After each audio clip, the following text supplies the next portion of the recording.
Insurance Business TV was recently in San Diego, attending the WSIA Annual Marketplace Conference. Whilst there, we caught up with leading insurance professionals who addressed some of the top challenges the industry is facing today.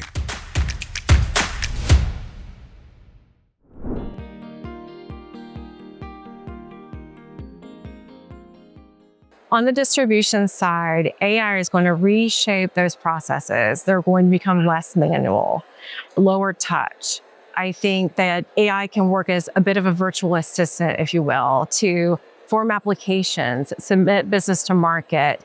But I also think we need to think bigger on the distribution side, and that AI can be used to really scrub market intelligence, match risk to markets, to their appetite. That is such a heavy process for brokers to undertake to keep up with all of our changing appetites in the marketplace.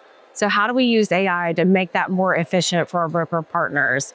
On the underwriting side, I think AI is going to make us more savvy. We're going to be more data-driven than ever before, really breaking in through complex risks to provide the best solutions for that complexity. So whether it's data-driven insights, predictive analytics, and by the way, we want smart ingestion too. So we want that virtual assistant capability. We want efficiency in quote and bind just as much as our broker partners want.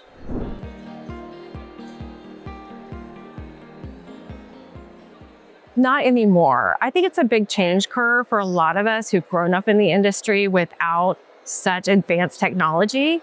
So I think that we're becoming more and more comfortable with AI, with what it can do and provide help for our everyday work. And not just at business, but at home. We're gaining efficiencies and insights by using these capabilities in our day-to-day lives. So I would say my fear has been minimized as I've become more comfortable with the tools.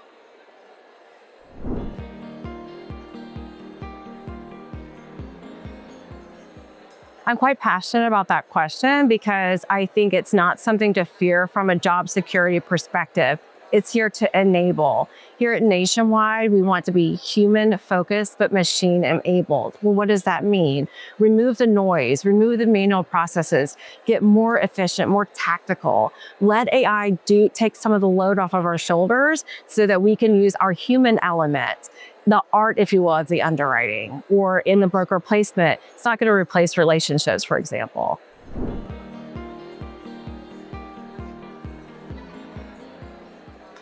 That ties very closely into the AI discussion or discussions throughout our industry. So we need to innovate in a data-driven way. We need to become more savvy with connecting data, for instance, whether it's venues or other underwriting elements, to connecting losses to risk exposures. Agents, brokers, underwriters, we all need this information, but it's piecemealed and it's not connected. How do we think bigger? How do we aggregate information throughout our industry so it's better touch, lower manual, again, processes and research to dig for that information? How do we share it instead?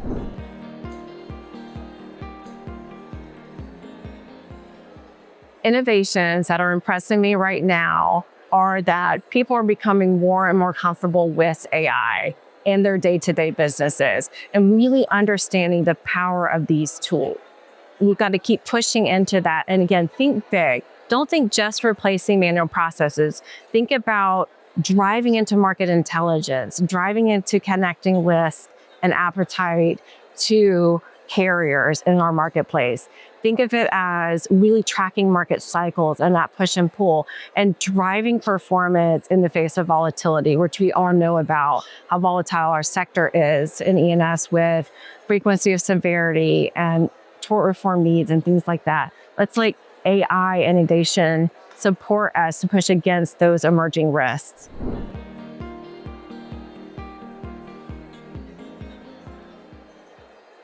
We're in a time where they're all promising opportunities in different ways. All the sectors I can think of: cyber and tech, environmental and pollution, construction, products, transportation.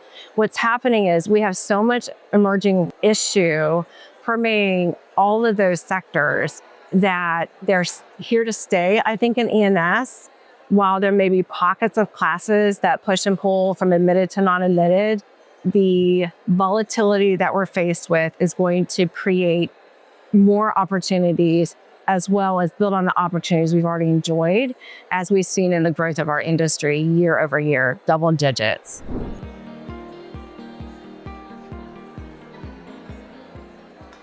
That's probably the largest growing sector in E&S. I think it's also one of the most volatile. I think we've got to be really savvy about pricing and risk selection and product structure in that arena. And I also think it has potential to converge with the product space. As products get more and more sophisticated, where does the line blur between what's a cyber tech exposure and what's a product's completed ops exposure?